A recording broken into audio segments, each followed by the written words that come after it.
जय श्री श्याम साथियों, कैसे हैं आप सब। स्वागत है आपका एक बार फिर आपके अपने YouTube channel Shri Shyam classes. जी हाँ साथियों, कल से आपके फोर्थ ग्रेड एग्जाम शुरू हो रहे हैं। 19, 20, 21 3 दिन लगातार चलेंगे 6 पारियों में साथियों।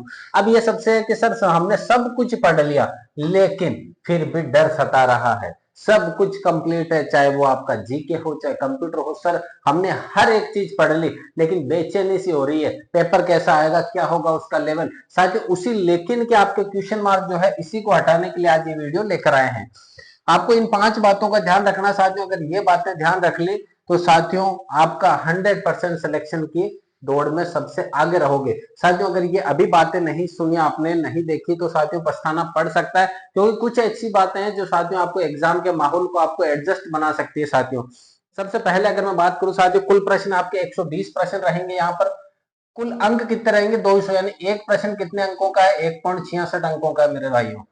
समय कितना मिलेगा, 120 मिनट। 120 मिनट है और 120 ही प्रश्न है मेरे भाइयों। तो यहाँ जो मैथ्स के प्रश्न है उसके ऊपर थोड़ा सा फोकस रखना, टारगेट बनाते हुए चलना कि अगर मैंने पहले अटेम्प्ट में मुझे आ गया, फर्स्ट अटेम्प्ट में मुझे आ गया मैथ का सवाल तो ठीक है, वरना मैं 1 मिनट से ज्यादा मैथ में नहीं खपाऊंगा मेरे भाइयों। क्योंकि अगर आपने मैथ्स का कोई सवाल कैलकुलेशन टफ हो रही है तो एक बार के लिए उसके घोड़ा लगा के छोड़ो साथियों। फर्स्ट राउंड अटेम्प्ट करने के बाद में सेकंड राउंड में उस सवाल को देखना, क्योंकि हो सकता है आप जब कई बार ऐसा होता है कि 2 को 3 से मल्टीपल करते हैं तो साथियों 4 आता है या 5 आता है या 6 आता है। 4 आ गया सर, मेरे 4 ही 4 आ रहा है, जबकि होता कितना है, 6 होता है।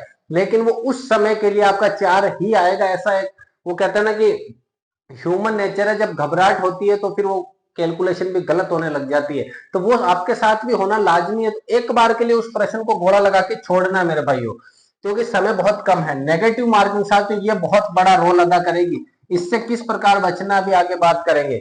एक प्रश्न सही होगा तो 1.66 अंक मिलेंगे, अगर गलत हो गया तो साथियों 0.55 आपके अंक क्या होंगे, माइनस हो जाएंगे। और ये माइनस आपके साथियों अगर 5वां विकल्प नहीं भरते हो तो भी माइनस हो जाएगा। कैसे भरना है अभी ओमार शीट पूरी भर के बताएंगे साथियों, उसके बारे में साथियों देखिएगा।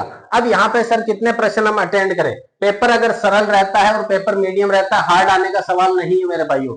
2 ही चांस है, या तो पेपर बिल्कुल सरल आएगा या पेपर हार्ड आएगा। अगर बिल्कुल सरल आता है मेरे भाइयों तो जनरल ओबीसी को लगभग लगभग 105 प्रश्न अटेंड करने हैं साथियों। ये क्या है, अटेंड करने हैं, जिसमें से हो सकता है कि 15 प्रश्न आपके गलत हो।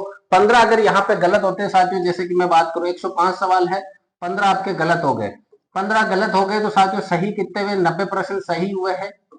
अब ये 15 तो गलत हो गए, अब इन 15 के वापस 5 प्रश्न और कटेंगे, तो 5 और कटे तो कितने प्रश्न बचे आपके, 85 प्रश्न सही बचेंगे मेरे भाइयों। तो 105 प्रश्न करने ही है। अब सर हमें पता कैसे चलेगा पेपर सरल है या हार्ड है। जब आप पहला राउंड अटेम्प्ट करो तो जब पहले राउंड में अगर आप 70, 75, 80 तक पहुंच जाओ मेरे भाइयों तो पेपर क्या रहेगा, सरल रहेगा। और पहले राउंड में ही तोते उड़ जाए, 60 से ऊपर पहुंच ही नहीं पा रहे सही प्रश्न, तो साथियों पेपर मीडियम दर्जे का है। और हो सकता है साथियों मीडियम दर्जे का ही पेपर और सरल आने के चांस कम रहेंगे। तो 105 प्रश्न अटेंड ही करने हैं साथियों। ईडब्ल्यूएस एमबीएस की बात करो साथियों, लगभग लगभग आपको 100 प्रश्न अटेंड करने ही होंगे। अब यहाँ पर यह कि सर 15 प्रश्न तो गलत होंगे ही होंगे, हर एक के मैं 15 प्रश्न गलत मान रहा हूँ साथियों। एससी एसटी की बात करें साथियों, 95 प्रश्न आपको अटेंड करने साथियों, सही की बात नहीं कर रहे, अटेंड इतने तो करने ही है। Window category, divorce category, ex serviceman, दिव्यांग जन साथियों, यहाँ पर मैं बात करूं इन सबको 80 प्रश्न तो अटेंड करने ही है। अब 15-15 प्रश्न इनके कम हो जाएंगे साथियों, 80%। अब अगर पेपर मीडियम दर्जे का आ गया तो यहाँ पर 100 प्रश्न अटेंड करने हैं, 5-5 सवाल कम कर लो मेरे भाइयों। 95 प्रश्न अटेंड करने, 90 प्रश्न अटेंड करने हैं, और यहाँ पर लगभग लगभग आपके 75 प्रश्न अटेंड करने हैं। अब यहाँ पर साथियों दोनों दशाओं में, चाहे इसमें भी बात करें 15% कम होंगे आपके, नेगेटिव के 15% गलत होंगे साथियों। 100% ऐसा कोई भी नहीं होगा जिसने जितने करे 100% वो सही हो, क्योंकि कुछ क्वेश्चन ऐसे होते हैं जो कंफ्यूजन में गलत होते हैं, कुछ क्वेश्चन ऐसे रहेंगे जो आप गोला गलत भर दोगे, बाई चांस बाई मिस्टेक हो सकता है साथियों, ऐसा भी हो सकता है। तो यहाँ पर साथियों अटेंड कितने करने हैं, जनरल ओबीसी हो तो साथियों 105 प्रश्न अटेंड करने हैं। पेपर अगर सरल है तो पेपर मीडियम है तो 100 प्रश्न। साथियों सुनना एक बार वापिस, जनरल ओबीसी को अगर पेपर का लेवल सरल दिखे तो 105 प्रश्न अटेंड करने ही होंगे साथियों, और अगर पेपर का लेवल मीडियम दिखे तो 100 प्रश्न अटेंड करने ही होंगे जनरल और ओबीसी को साथियों। एससी के ईडब्ल्यूएस एमबीसी को 100 और 95 साथियों, इस प्रकार से पेपर सरल और पेपर मीडियम का फर्क पड़ेगा मेरे भाइयों। नेगेटिव मार्किंग से कैसे बचना है, सर अगर प्रश्न सही हो गया, प्रश्न आपका सही हुआ मेरे भाई, प्रश्न क्या हुआ, सही हुआ तो आपको 1.66 अंक मिलेगा, लेकिन अगर गलत हो गया मेरे भाई तो आपको क्या मिलेगा, माइनस मिलेगा। कितना मिलेगा, 0.55 माइनस में मिलेगा। और इसी से आपको बचना है मेरे भाइयों। क्या करना है, जैसे आपको हो गया कि sir 4 option A B C और डी, 4 ऑप्शन ले लिए मैंने। अब ऐसा प्रश्न है सर, करंट का प्रश्न है, मुझे लग रहा है कि हो सकता है, पहली दफा अगर आप प्रश्न को देखोगे तो डायरेक्ट आपको लगेगा यार इसका उत्तर यह है, हो सकता है, तो साथियों उस पर टिक कर देना, हो सकता है तो। और आपको ऐसा लगे कि ये तो कभी पढ़ा ही नहीं है, लेकिन मुझे लग रहा है पेपर सरल है, मैं तो अटेम्प्ट ज्यादा करना चाहूंगा, तो साथियों नेगेटिव मत खा लेना। यहाँ नेगेटिव का बहुत बड़ा रोल रहेगा। जो प्रश्न एग्जैक्ट 100% आ रहा है ना आपको, कि ये प्रश्न 100% आ रहा है, उसके ऊपर आप टिक कर सकते हो, उसको घोड़ा भर सकते हो। अगर आपको लगे कि इसमें 50% चांस है इसमें से ये होगा, तो उसको भी आप टिक कर सकते हो साथियों। अगर 50% से कम वेटेज जा रहा है प्रश्नों का कि यार ये हो भी सकता है, बी भी हो सकता है, सी भी हो सकता है, डी भी हो सकता है, अब 25% चांस है सही होने के, तो साथियों उसे प्रश्नों को अटेंड नहीं करना है। कम से कम नेगेटिव मार्किंग में तो साथियों बहुत ही बड़ी बात रहेगी अगर 1/3 नहीं खाते हो आप। क्योंकि राजस्थान पुलिस की बात करें, पटवार की बात करें साथियों, यहाँ पर बहुत बड़े स्तर पर साथियों 1/3 खाने को मिली थी साथियों, जिसकी वजह से जैसे कि प्रश्नों की बात करें साथियों, अगर मान के चलो 100 प्रश्न है कि सर मेरे 80 प्रश्न सही है, लेकिन अगर सही है फिर भी अगर बात करें तो 20 प्रश्न गलत भी है, और एक छात्र है जिसके 80 सही है, उसने अटेंड ही 85 करे हैं, 80 सही उसके 5 ही गलत है, तो वो आपसे इस रेस में बहुत आगे निकल जाएगा साथियों। तो नेगेटिव मार्किंग से बचने के लिए क्या करना है, जो 100% हो उसी को टिक करो, और 50% वाले पर रिस्क ले सकते हो कैलकुलेटिव, लेकिन उसके अलावा रिस्क नहीं लेने। करना क्या है, नेगेटिव मार्किंग से बचना है तो 100% पे टिक करो, और साथियों 50% चांस है उस पर भी आप क्या कर सकते हो, रिस्क ले सकते हो कैलकुलेटिव। 50% से ज्यादा अगर आपको लग रहा है कि सर अब तो नहीं होगा, ए व डी में से ऑप्शन में से हो सकता है, इसके अलावा नहीं होगा, तो उस पर टिक नहीं करना साथियों। उस प्रश्न में सीधा सा क्या करना है, ई घोड़ा भरना है। कौन सा घोड़ा भरना है, ई घोड़ा। अब साथियों ओमार शीट कैसे भरे, रोल नंबर वगैरह साथियों ये भरने हैं, तो नाम वगैरह ये नहीं होंगे, अपन ने दूसरी उठाई, ये ध्यान दो यहां पर ध्यान देना साथियों इसका। जैसे A B C D 4 option है कि सर मैं बात करूं, ये 5 ऑप्शन मैंने ले लिए, सर ये पहला प्रश्न है, ये दूसरा सॉरी ये चौथा ऑप्शन है। 4 प्रश्नों की मैं बात करता हूं। सर पहला प्रश्न है, मुझे एग्जैक्ट आ रहा है, इसमें मैंने सी भर दिया। कौन सा घोड़ा भर दिया मेरे भाई, सी भर दिया घोड़ा, सी घोड़ा भर दिया। घोड़े भी साथियों ध्यान रखना किस प्रकार से आराम से भरने हैं। सर दूसरा प्रश्न था, मुझे एग्जैक्ट आ रहा है, इसमें मैंने सी भर दिया। लेकिन सर तीसरा प्रश्न ऐसा जिसमें मैं विरोधाभास में हूं कि तीसरे प्रश्न में मेरे बी भी हो सकता है और सी भी हो सकता है, तो उसको एक बार के लिए नहीं करना है मेरे भाई। सर चौथा प्रश्न मुझे किसी भी कंडीशन में नहीं आ रहा, तो यहाँ पे साथियों इसका ई ऑप्शन भरना जरूरी है। अगर आपने खाली छोड़ दिया तो साथियों लेने के देने पड़ सकते हैं। अगर खाली छोड़ दिया तो क्या करना है, ई ऑप्शन इसमें भरना ही है मेरे भाई। चौथा प्रश्न अगर बिल्कुल भी नहीं आ रहा तो ई ऑप्शन भरना है मेरे भाई। अगर ई ऑप्शन नहीं भरते हो साथियों तो नेगेटिव मार्किंग देखने को मिलेगी। क्या मिलेगी साथियों, नेगेटिव। अगर आपको लग रहा है कि साथियों सर की चौथा के बाद मुझे पांचवा भी नहीं आ रहा, तो पांचवे में भी ई ऑप्शन भरो साथियों।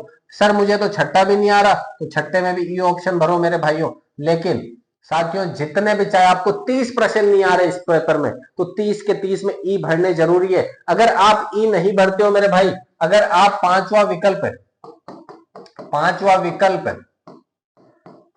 ई नहीं भरोगे, नहीं भरते हो साथियों, अगर पांचवा विकल्प नहीं भरते हो तो 0.55 के आपको नेगेटिव देखने को मिलेगा। नेगेटिविटी होगी आपके 0.55, यानी कि उस प्रश्न को गलत ही माना जाएगा अगर आपने घोड़ा नहीं भरा तो।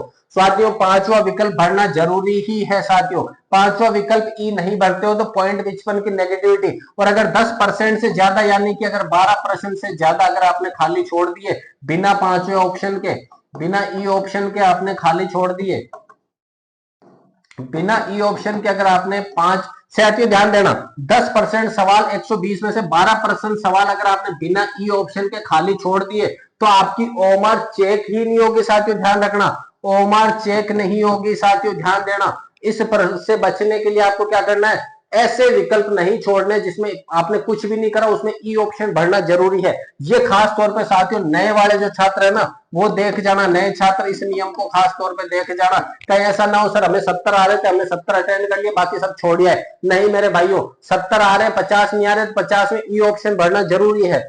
100 आ रहे हैं, 20% नहीं आ रहे, तो 20 में ई ऑप्शन भरना जरूरी है। अगर आप 3 में ई ऑप्शन नहीं भरते हो तो 3 वो गलत माने जाएंगे जहां पे ई ऑप्शन नहीं भरा है। और 12 से ज्यादा छोड़ दिए साथियों, तो 12 से ज्यादा छोड़ दिए तो आपकी ओमार चेक ही नहीं होगी, ओमार चेक नहीं होगी मेरे भाइयों। तो इन नियमों को खास तौर पे देख जाना साथियों।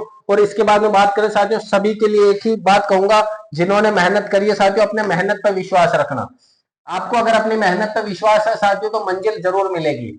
हो सकता है लेट हो लेकिन मिलेगी जरूर साथियों। ये निराश नहीं होना कि साथियों सर मैंने बहुत तैयारी करी लेकिन क्या करें, सबको क्या रहना है, बी पॉजिटिव रहना साथियों, बी पॉजिटिव रहना है। मेहनत करी है तो साथियों मेहनत का फल जरूर मिलेगा, आज नहीं तो कल मिलेगा, लेकिन मिलेगा जरूर मेरे भाइयों। हो सकता है आपके इससे बड़े भी सपने हो वो भी जरूर पूरे होंगे, लेकिन ये जो छोटी वैकेंसी नहीं है इसको हासिल करना ही है मेरे भाइयों।